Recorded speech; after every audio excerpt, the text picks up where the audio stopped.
Onassis Foundation.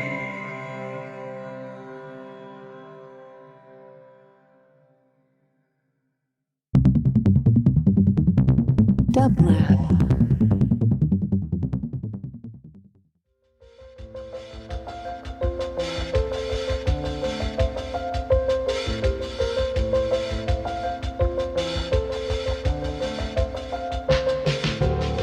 Welcome to the Quarantine Tapes, a daily podcast from Onassis LA and Dublab.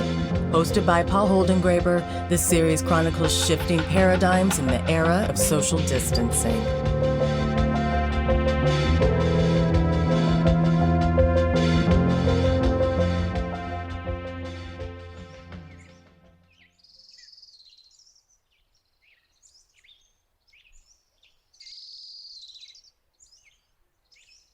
Hello, could I please speak with Bernie Krause? This is him. Hello, Bernie. I am so happy to be reaching you, and I'm so pleased that you're part of the Quarantine Tapes. I really wanted to capture your voice. And I am wondering, where do I find you at the present time? Right now, I'm a couple of kilometers to the northeast of Sonoma, which is about, an hour's drive north of the Golden Gate Bridge in San Francisco. And we're here in my wife and I are here in a temporary home because a few years ago we got wiped out by the California fires in 2017. And so we're in a temporary place now until we move into our new dwelling, which should happen sometime in June. What did you lose in that fire?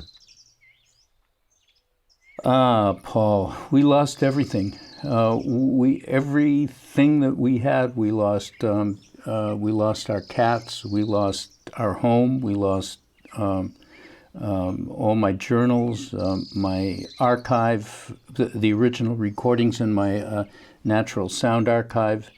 50 years of slides and photographs. So everything really that we had, we lost. And we learned very quickly what it's like to live with not many things, which we still haven't replaced. And I don't think we're ever going to do that. But you lost your archives, which is something that is irreplaceable. And what did those archives have that you no longer have, and what can you in a way reconstruct from memory? Well, actually, Paul, the natural sound archive that I had was begun in 1968. So it was over 50 years old. And what I lost was all of the old analog recordings, because until the late 1980s, most of the recordings that we were doing were done in an analog format with audio tape, those old tape machines that you remember. So we certainly lost all of those, and I lost all of my wonderful collection of recorders and all the transitional gear from analog to digital. So I lost all of that stuff. But what I had done was, in March of 2017, 6 months before the fires, I had been exchanging a correspondence with a lot of my colleagues at NASA and also at the EPA, the Environmental Protection Agency in the U.S. And because I had a lot of information and was doing a lot of work for the government related to climate change. And so they warned me that if I didn't make a backup of my work and get it offshore somewhere where it would be safe, that I ran the risk of having all of that material compromised by our current administration, which is notably anti-science. So I had a copy of that archive and got it offshore to a group that's really been sponsoring us for quite a while now, the Fondation Cartier in Paris. And they have two complete copies of my data, which is fabulous. So when the fire came, we were prepared for earthquake. We weren't prepared for a fire because California is known for its earthquakes. And so I lost 3 copies that I had, 3 backup copies that I had. But luckily, one was in Paris and one was in a bank vault here in Sonoma. And I saved most of the material that I had recorded. So the recordings I still have. How extraordinary! What a relief to hear this, because in getting to know your work, which is so interesting, what is at the core, it seems to me, is this whole notion of loss. In these 50 years of you recording the soundscape you've created, so much of what we heard once upon a time is no longer. And I'd love you to talk about the depletion of sound, in a sense, and the way in which perhaps one could say that we've become illiterate to sound. Well, there are several issues there, of course. The first one about the loss of the natural soundscapes, mostly they've just changed. They've become overwhelmed by human noise and the, all of the things attached to capitalism, because capitalism is very, very noisy. It requires a lot of energy. And as James Watt, who was Ronald Reagan's Secretary of the Interior for a while, once said, he said, "Noise is power, and the noisier we are as Americans, the more powerful we appear to other groups," which is an amazing statement. But it's true. Wow. The other thing, yeah, think about that. Wow. Isn't that fabulous? That's a really great statement. Incredible. Anyway, let me not interrupt you. I just had to react. Well, yeah, sure. There are a lot of reasons to react here.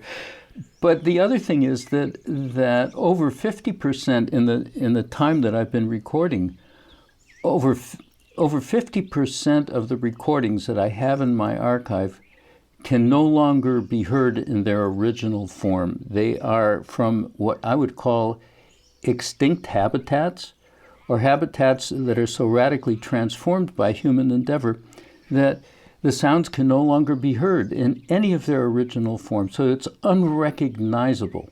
One of the neat things about this archive is that when I began recording it, I didn't record like most of the recording collections of the protocols of most of the recording collections that were made before then were made with single individual recordings of birds and insects and mammals and so on, and amphibians.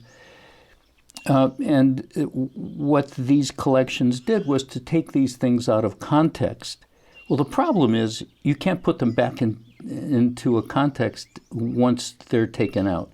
So what they have these huge collections of individual sounds. They exist all over the world, and because we could do that, and part of the model was because we had the technology to be able to abstract all of these things and take them out of that important context, we lost something very important. It's a little like, what I say in my TED Talk, it's a little like trying to understand the magnificence of Beethoven's Fifth Symphony by abstracting the sound of a single violin player out of the context of the orchestra and hearing just that one part. You lose everything. Right. And so I started in 1968 because my background was originally from music before I got into this. And I'd love you to say something about what preceded this this interest and obsession of yours to capture sounds, how you started, because I must say that is fascinating. I was just about to say that because I come from a background as a composer and a musician, recording studio musician, I always imagined sound in a context. So when I first began to record these sounds, several things had happened to conspire at the same time. First of all, and most important, was the technology, the stereo technology was just becoming available to researchers to record in the field. So small portable recorders that were stereo were becoming available just in the late 60s when I began to do this, as well as microphone systems that you could use outside. And so when I went out for the first time, I went out with a system like this. And when I turned on the recorder and heard that sound, it changed my life. And I've been recording that way ever since. And I decided to do that really in contrast to the older models that have been around, since 1889, when the first natural sound recording was made by Ludwig Koch, a German recordist, 8 years old. His father had just given him a wax cylinder recorder. And he recorded a common shama in his backyard in Germany. And that was the first recording that was ever made of the natural world. There's something nearly, how can I say it? Coming back to this idea of loss. There's something in the work you do which is a work of saving for posterity sounds that we no longer can hear.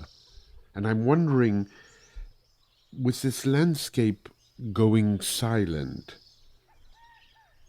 what motivates you deeply to continue to struggle to save these sounds as they are waning? Well, I've got a secret to reveal here, Paul. Okay, and I love the notion of a secret to reveal. It always reminds me, I don't know if it's Thomas Jefferson or one of the presidents said that for two people to keep a secret, one has to be dead. But please go ahead. Well, here's the secret for what it's worth. I have a terrible case of ADHD that I've had since I was a kid. This attention deficit disorder has been seminal to the ways in which I've been able to operate in this world. And the only thing that's made a difference to me is listening to natural sound. Drugs didn't do it, no medication, no therapy, nothing did it. The only thing that has mattered to me and helped mitigate that situation is natural soundscapes, listening to natural soundscapes. I don't know why they appeared to be such a strong antidote for me, but that's for the reason. That's the main reason that I do it. And then later on, as I began to work on my doctorate in the late 70s, when I was already 40 years old, when I began to work on my doctorate, I discovered that there were also more reasons to record than just my own selfish interest in it. That there was science involved here, that there was really a connection to the natural world that nobody had thought of before. To your earlier point, we're a visual culture. Right. And in science and literature, most of what we know about the world or have expressed about the world comes about from what we see. There's a large vocabulary in English and many other languages for what we see. There is not a large vocabulary to describe what we hear, except in music, perhaps. But that's very arcane and limited to musical composition. But other than that, there's no vocabulary to express what we hear. And I thought, geez, it was really important to think about ways that we could bring the whole population back into balance a little bit and balance out our senses and the power of our senses to include a little bit more of what we hear. And so that's also been another one of my goals, not only through my books, but also through my talks and sound work. the fine art work that I'm doing recently. Strikes me as so important because what we hear is so deeply connected to how we listen. And listening is already, as John Cage said, a form of composition. And it seems to me so important that we go back to that sense of hearing, which is one of our most important ways of actually learning. I myself, speaking to you now on the phone, I always have found the phone inebriating because one hears the grain of the voice. I've often said that I could never fall in love with someone whose voice I didn't love. Reminds me of a wonderful line of Isabel Allende, the Chilean writer, who said that in Latin America, people make love through the ear. Through the ear is such an incredibly important organ, as it were, and you've devoted your life to that sense, to that organ. You once said, I think, quoting Paul Shepard, "The further we draw away from the natural world, the more pathological we become as a culture." I'd love you to unpack that a little bit, also bringing it in a way to our present moment and even to this tremendous and terrible pandemic. Well, sure. All of a sudden, with the world's population anxious and frightened and eager to return to a normal that never existed, we're faced with extraordinary contradictions. We look around us and the air is clean. From our temporary home, for instance, we're located on a hill in California wine country. We can see the buildings in downtown San Francisco 40 miles, 65 kilometers distant from here. And we're getting reports. Here's the other thing. We're getting reports of water so clear in the Venetian canals that old-timers who've never seen these things before can see fish for the first time.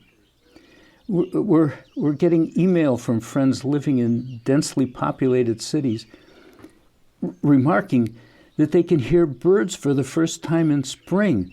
Their cities are so quiet. Like just a couple of days ago, I got this email from my editor in New York. I'm writing a new book right now, and he's been in lockdown in New York City, in Manhattan, for weeks.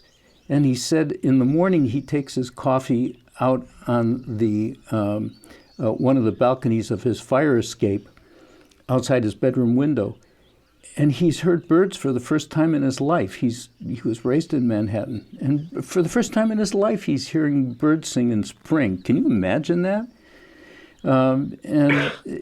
He said the city is so amazingly quiet. And he said, and then I'm getting these notes from like marine biologist friends who are reporting that they're able to hear whale vocalizations from an estimated 100 kilometers away. That's 60 miles away. The oceans are now so quiet with shipping down to a fraction of what it was in early March.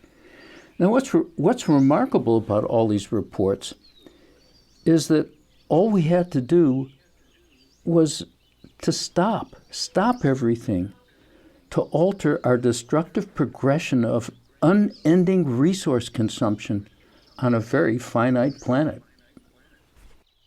Paul Shepard had said that the further we draw away from the natural world, the more pathological we become as a culture. Sure.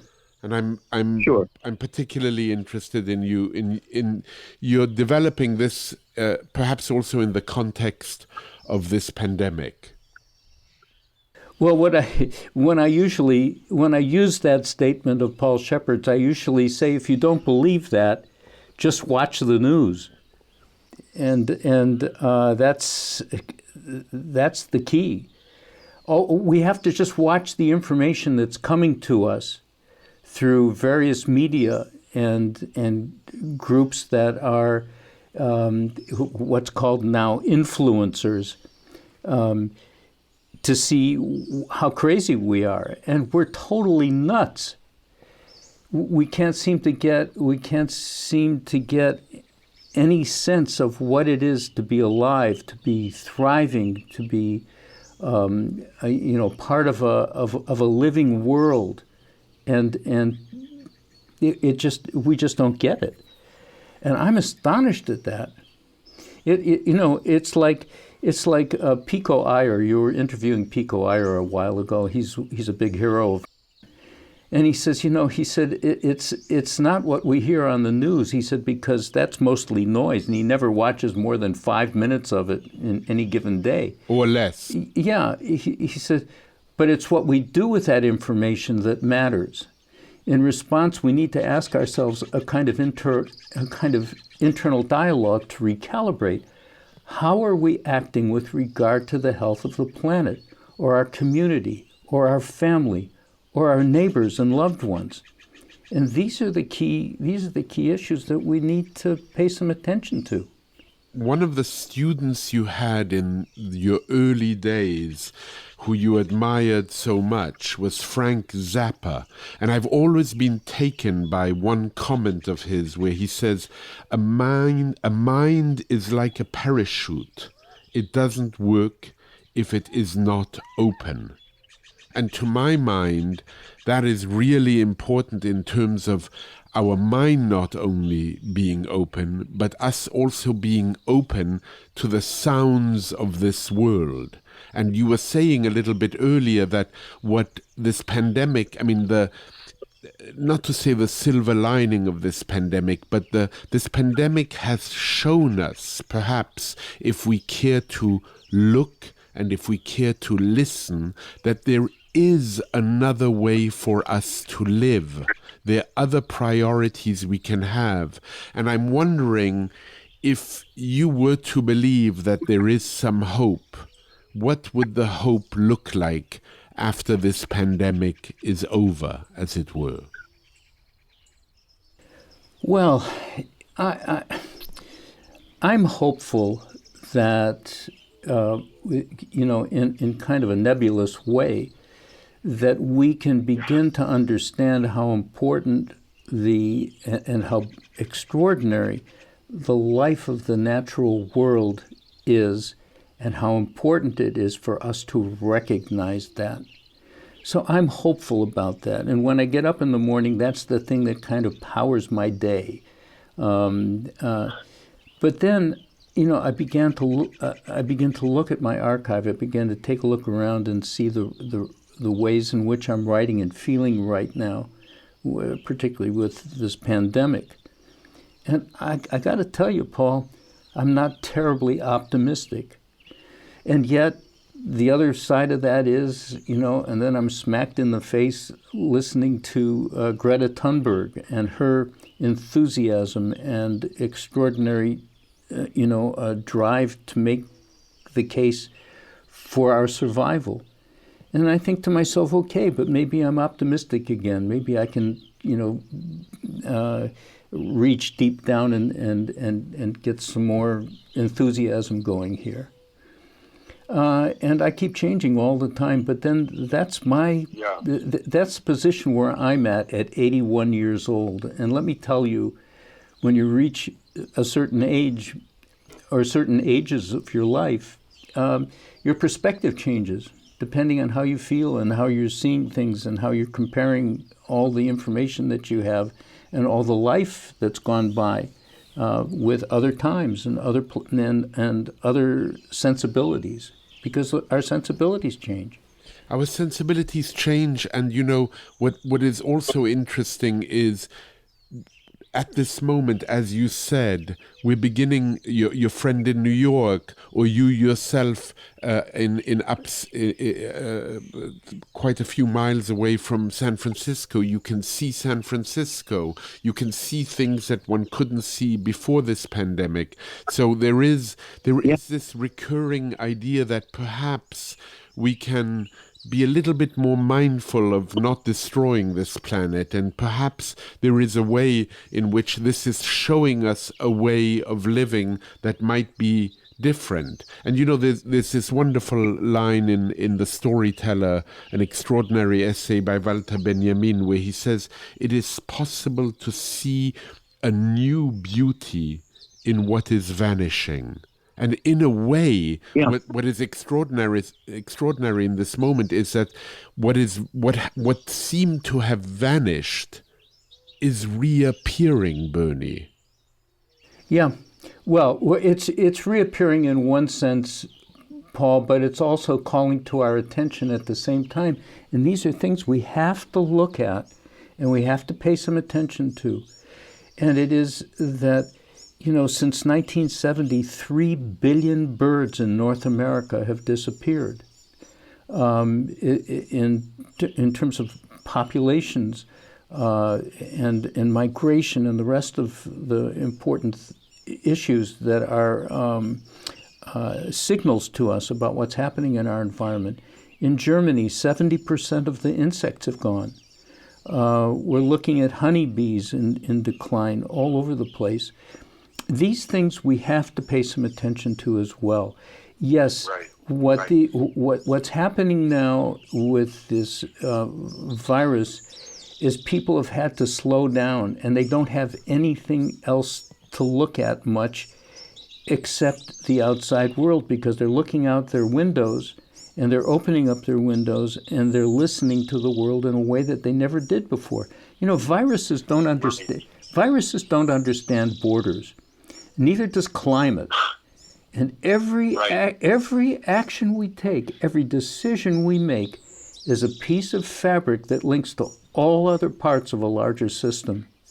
And if it's not too late, when and if we learn to thrive together as part of that living, breathing, life-affirming organism, as part of it, perhaps there's going to be reason for hope. And I live for that. I'm fueled by that every day. I heard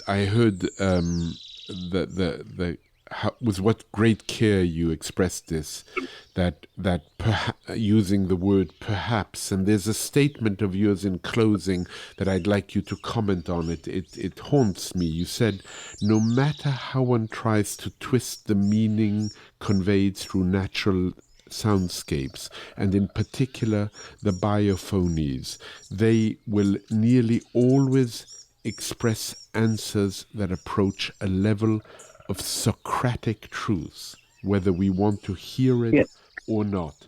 What are those truths? Yeah, well,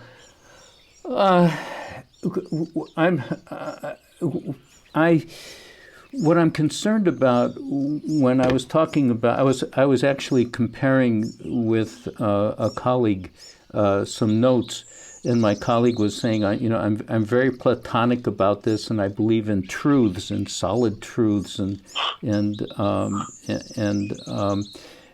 I said, well, I think I'm more Socratic, because for me it's always important to ask the question why, and to keep the dialogue going, because we never really come up with answers that even in much of science is an ongoing mutable thing. And I think that from my experience, the living world, is expressed in more Socratic terms than it is in Platonic terms, in that sense.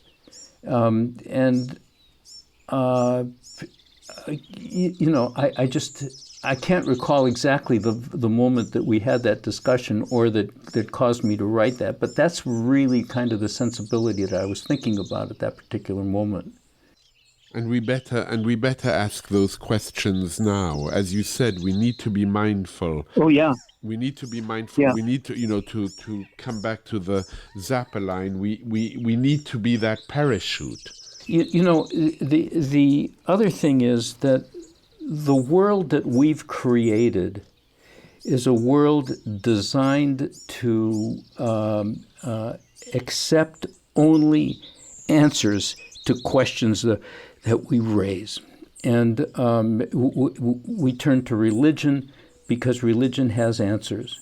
We turn to any kind of conspiracy theory, because a conspiracy theory has an answer. So these are Platonic ways of looking at the world. I don't see the world that way. I see the world as changing all the time and full of surprises.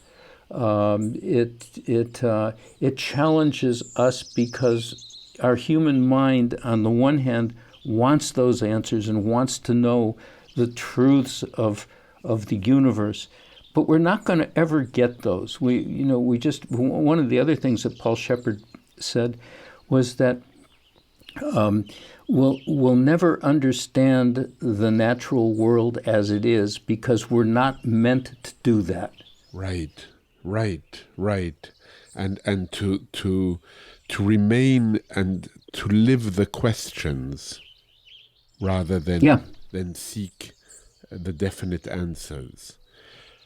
Yeah, and it's much more important, and you can feel much more comfortable with that if you finally accept that that's the way we have to live. Well, Bernie, it's been such a pleasure to speak with you. I can't wait to that moment when we meet. I'd love to go in the fields with you and hear things that maybe my auditory illiteracy has kept me from hearing. I would so much relish a moment with you in nature. And for the moment, I send you but a virtual hug, but hope that someday our paths really do cross in person. I want to thank you for taking this time, and I really hope that you stay well and safe, and that our paths cross before long. You too, Paul, and it's been a great pleasure. Thank you. Real great pleasure. Bye-bye, Bernie. Bye-bye. To support this show and Dublab's progressive programming, go to dublab.com/support.